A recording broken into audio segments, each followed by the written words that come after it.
In Black Phone 2, 4 years after Finney is kidnapped and tries to regain purpose in his life, his sister dreams of all the phone calls that are coming from three mysterious boys at this one camp and fight off the killer once more.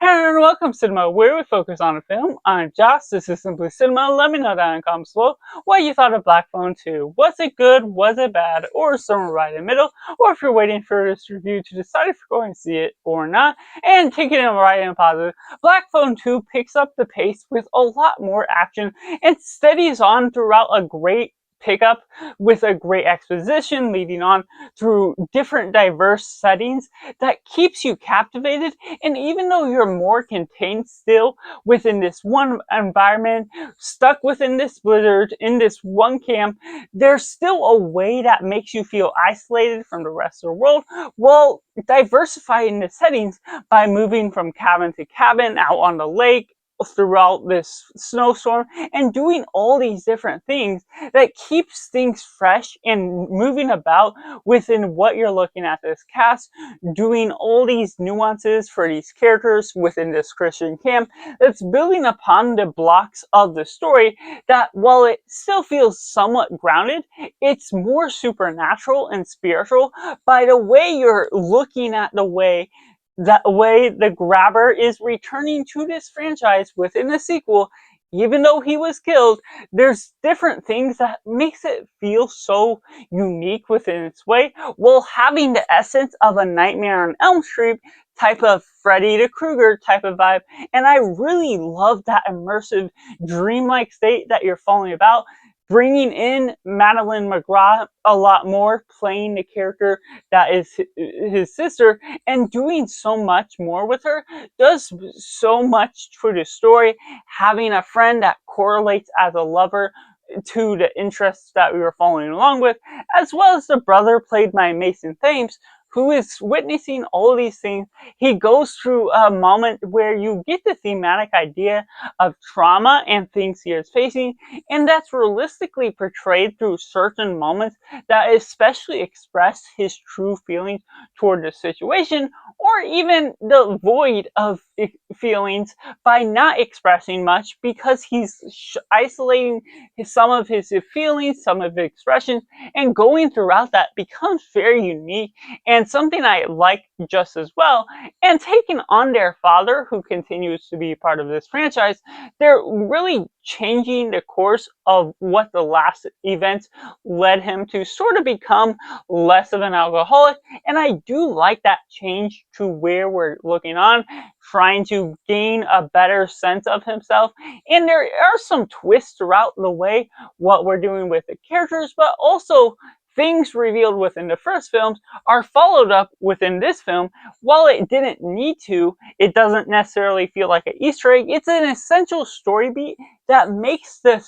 feeling of the story feel more eminent, has more stakes, and taking on the mystery of these three boys is prominently shown to be a mystery, trying to figure out where they are, what's going on, and what has been the circumstances since the camp has dealt with certain things, and going about with Ethan Hawke, even though he doesn't show up again until later on within the film as the grabber. There's just a great build up to him, and you show he has more force, he's more powerful in this afterlife type of setting that really goes about this strong sense of stamina to where you're falling about with the progression. Some of my complaints about the first film is he didn't get to do enough, even though he had a great visceral performance. And this one, he gets to do enough in the way you're moving about, doing all these tricks within the action and things that don't make it just a typical chase scene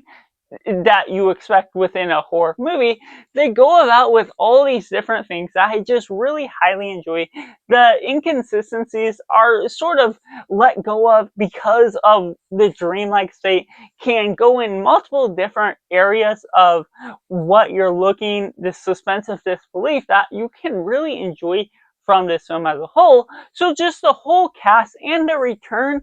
of the writers and director Scott Derrickson for this film just brings up more prominent and more delightful visually speaking film that you, even though you got something good in the first one, this one just stands out a little bit more by all the setbacks that otherwise would have kept this going to the fullest extent that it could have. And taking it into the mix on, of course, if you're not necessarily wanting to suspend your disbelief too much, if you are not a fan of the Nightmare on Elm Street type of vibe, where you're getting this dream walk type of state, where the villains kind of take control over the supernatural world, what that follows about could be just something that doesn't ultimately pan out for you. But if you do like Freddy Krueger in his franchise, this one has a similar eminence of where you're falling about with the grabber now that we're leading on with a sequel. Whether it leads on to another movie,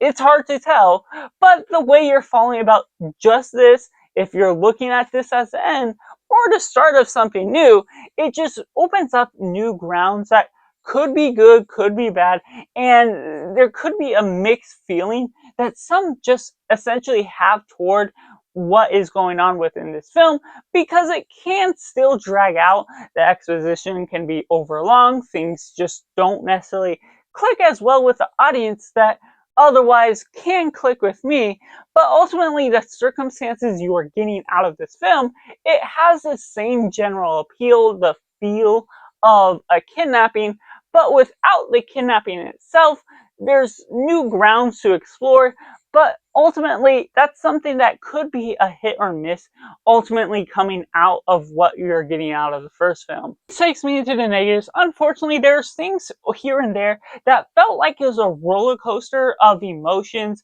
of the pacing that was quite inconsistent, not too jarring, but at sometimes it was going like pretty quickly, and then it slowed down and it flatlined for quite a bit, and then it sort of picks up with another action scene, and it was just a little tonally all over the place here and there, just falling about this mystery. And the pickup with the exposition at the beginning felt a little convoluted, took a while to explain itself, to really figure out, and they even replayed some things that were going on with the flashbacks of everything going on, correlating with this new person that's involved in the past of the situation. So following about that just felt a little tricky to handle. I was a little lost with what they were trying to explain, and of course some of that could be a little fresher to my mind once you're rewatching it. But as a first time experience, going into it, there's just a little bit of a jumble mess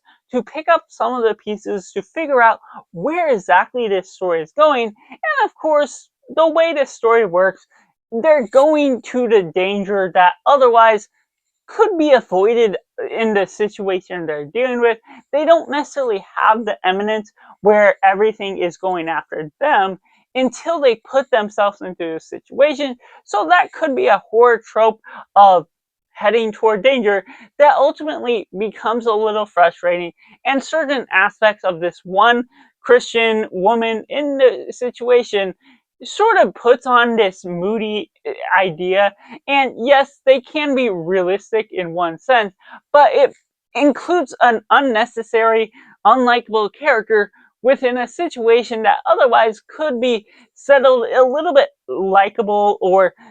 have more reason behind the situation and this defense you can have against that character if they're able to resolve some things you're going about and have a character arc that leads to a better moment you have with these side characters when you're getting to them by the end of the film. So that's just my personal thoughts on Black Phone 2, which I have to rate a simply 7 out of 10. Let me know down in the comments below what you thought of Black Phone 2. Was it good? Was it bad? Or somewhere right in the middle? Or if you're waiting for this review to decide if you're going to see it or not, make sure to like this video if you enjoy it, subscribe if you haven't already to join in film culture community where we talk about the love of cinema as a whole. So that's just all, and make sure to do yourself a favor and go watch a movie.